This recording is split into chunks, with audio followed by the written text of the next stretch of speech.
Hey guys, welcome back to a new installment of the little practice vlog. Today is day 5, so the 5th day that I'm working on this. I decided to go with a little summary. Like I'm gonna give you a little overview of day 3, 4, and 5 all mixed up together instead of doing day by day. I might change it up next week. One thing that has changed is that I adapted a line, the fingering for a line, into something that makes more sense now. I said in the earlier or in the previous video that there was this hammer-on thing. I'll just briefly show you what I changed. The line that I had was like, and I shifted that over to here, and I, instead of doing this, I did this. So now it's, which makes a lot more sense finger wise.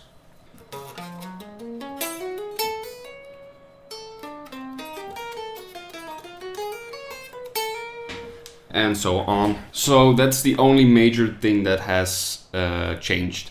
And I got one question from Jordan Hume. I hope I pronounced that right. He said, I was just wondering if you mainly focus on playing the part or if you also analyze and find lines you like from the solo and try to put them into your own soloing via taking them around all keys, displacement, etc. And what I answered was that at that point, I was mainly trying to get it in my fingers, so just purely technical. But as things progress, it helps if I know what's going on. So if I can identify, like, okay, here's a triad, or here's a pentatonic something something, or an enclosure and chromatic approach, blah blah blah blah blah. So I can sort of structure things more logically in terms of fingering. That can help. It's not something that always occurs consciously. So you just, with the years, I see patterns more quickly, so I can more rapidly identify, okay, this is this shape, this is that, this is blah blah blah, and I can tie that with all the things I have learned in the past. And that's how your brain works, so, you know, association. And so I don't take lines and put them through all 12 keys. I've never really done that. I did it a little. That's not, I don't know. Until now, that hasn't been a thing really in my practicing. The only thing I do practice in all keys is what I'm doing over on Patreon. So really, the keys in themselves. Getting familiar with the keys, every key all over the neck.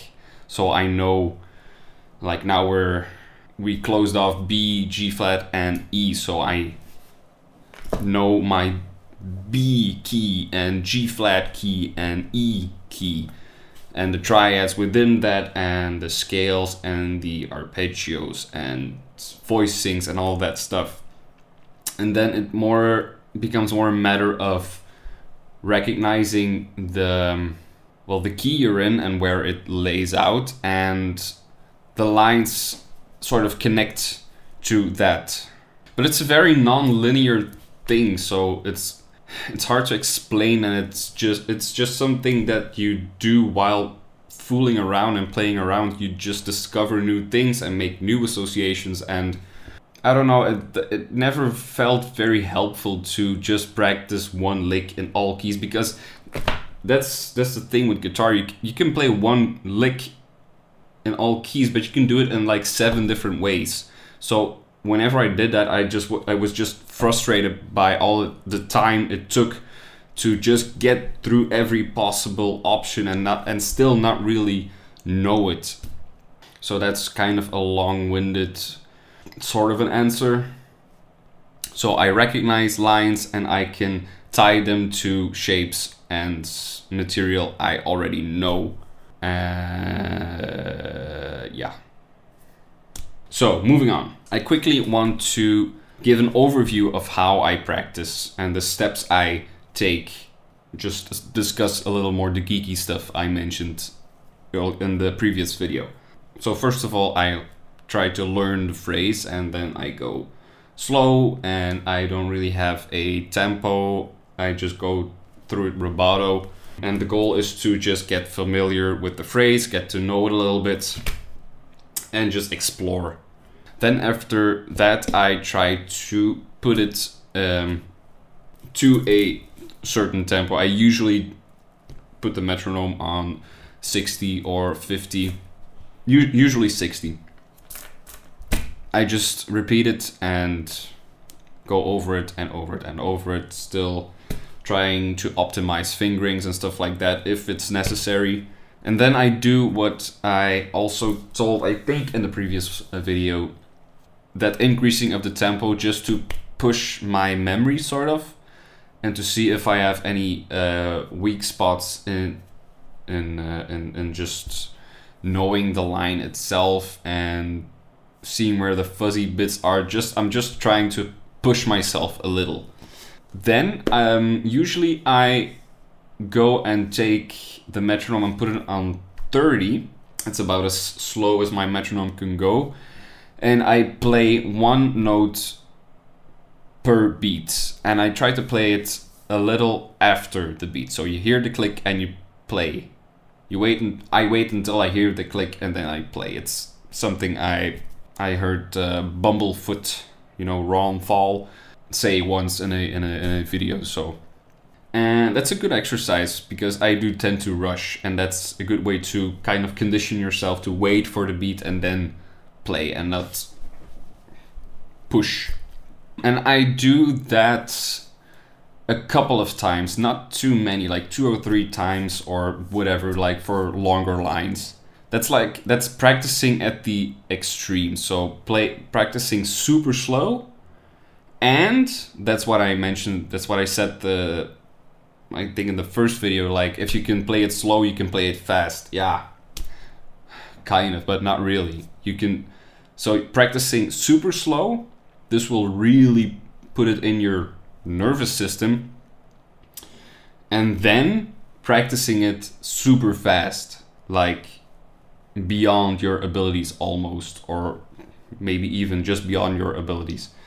The thing is, your body is an adaptation machine, so it doesn't matter if you're really struggling at that tempo. What's happening is your body is learning to adapt to that high speed and is learning to get comfortable at that tempo.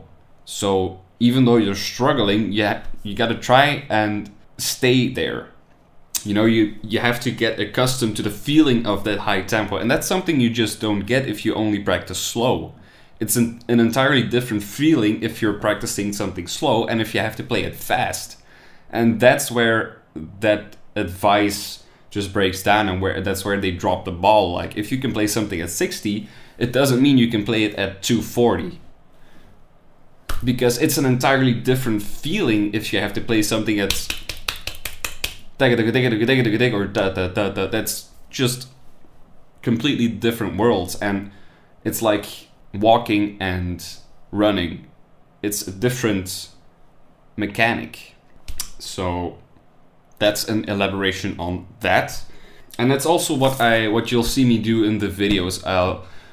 The tempo is like 106, but Jorre notated it at halftime or halftime feel. So it's actually, so when there's 16 notes, it's not 16 notes at 106, it's 16 notes at 212. So that's very, very fast. I do put the metronome on 212 and try to get 16 notes out at 212 and stay there for a while and just take breaks and get back to it and take breaks and get back to it. And that's another principle called spaced repetition, and it's also closely related to interleaved practice. So spaced repetition is when you're practicing something for a chunk of time, and then you step away from it.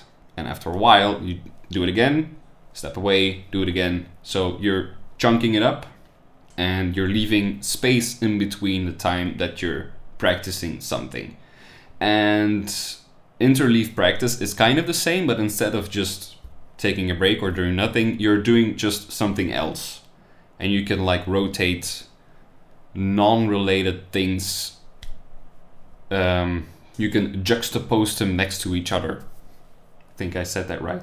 So you do block A, you practice block A, and then you do something non-related, and then you can even do something else non-related, and then you get back to the first one, and you switch it up between them.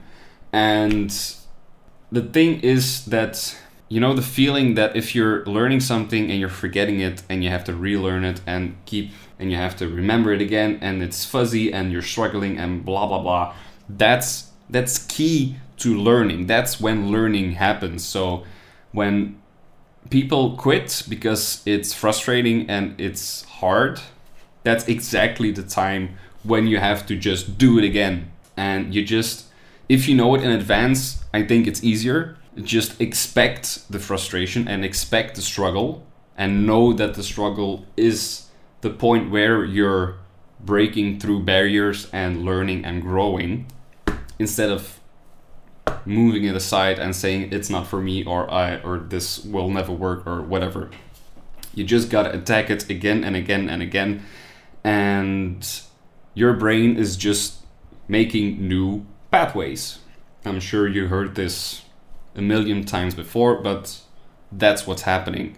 And that's also what's necessary, like that, being on that edge of kind of knowing it but not really knowing it, and you feel like you're struggling a bit, and that's the point where your brain is active and you're actively working on something, and then something called myelin is being built, and it's like insulation or sheathing around your neurons and all that stuff. And that's what's making your abilities better, and the more myelin you have, the better and more efficient that pathway becomes, and that's how skills are built. So that's a lot of information on that subject. Another thing I do is chunk up the line itself, particularly things I'm struggling with, and I'll just make variations on that thing. Usually rhythmical variations, so I'll play it first in 8 notes, then in triplets, then I'll go into 16th notes, quintuplets, sextuplets. I try to do septuplets. I usually skip it because I'm not that familiar yet with it, but I do have to. I should practice that as well, and then just go into double time. So if I have the metronome on 60, it will be the same as playing 16 notes at 120 in the end. So even though my click stays the same, it does get faster and faster. And I just switch it up between those things, and again, the goal is just to become as comfortable as I can with the line itself, and put my body and my fingers and my right hand through as many variations as I can, just to get as comfortable as possible. I just want to teach myself, sort of let myself grow into something that just operates at that level, if that makes sense. Or it's not something you do, it's something you are. That's the idea behind it, just to really get it to the point where you don't have to think about it, you don't have to, it's just in your fingers. That is the end goal. That is the thing, that's what we're aiming for, what we're striving towards. So as a little recap, getting familiar with the line, putting it in tempo, try to be as accurate as possible with the tempo, push myself a little, or push the boundaries a little, practicing very slow, practicing very fast, getting comfortable at a very fast tempo, spaced repetition, interleave practice, variation and fragmentation, and different subdivisions. I think that those are all the elements I employ when I'm practicing, and those are things that I stumbled upon through the years, so they're more of empirical. But if you read things about memory and skills and neuroscience and all of that, that just basically confirmed what I discovered. So, huzzah! Just a little side note, or maybe not really a side note, this is not a linear process, so it's not like going from stage A to stage B and then finishing there and going to stage C. It's going back and forth the whole time, and it's kind of a mess, for me at least. These videos you're seeing, for me, it's like really a mess. It doesn't make any sense that I'm practicing this 1 minute and then I'm practicing another thing another minute, and I'm trying this and I'm trying that, and then I'll play along again, and then it's kind of all over the place. But somehow it helped, it worked. I got to some level. I don't know if there are people who can really do like a very disciplined and outline thing, and or if it's for everybody, or if it's messy for everybody. I don't know. I'm comfortable with it being messy for me because I like to just fool around and play around and approach it like that. I don't really think about it. It's just more of a playground whatchamacallit, mentality, playground mentality. So I hope these videos are a little bit interesting. I hope this has been helpful. I hope you learned something new from this. Maybe you already knew all of that already. But anyway, if you have any comments, questions, remarks, whatever, let me know in the comment section, and see you guys next time.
So this was 70%.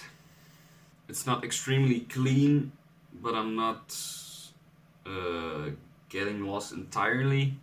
The hard part is getting everything sounding even and trying to keep my fingers as loose as possible while still playing the correct lines, not there flailing around uncontrollably. So yeah, 70%. That's the fastest I have been able to go until now, and this is day 5 for me. So the 5th day that I'm working on this. Yeah, we'll see how things progress.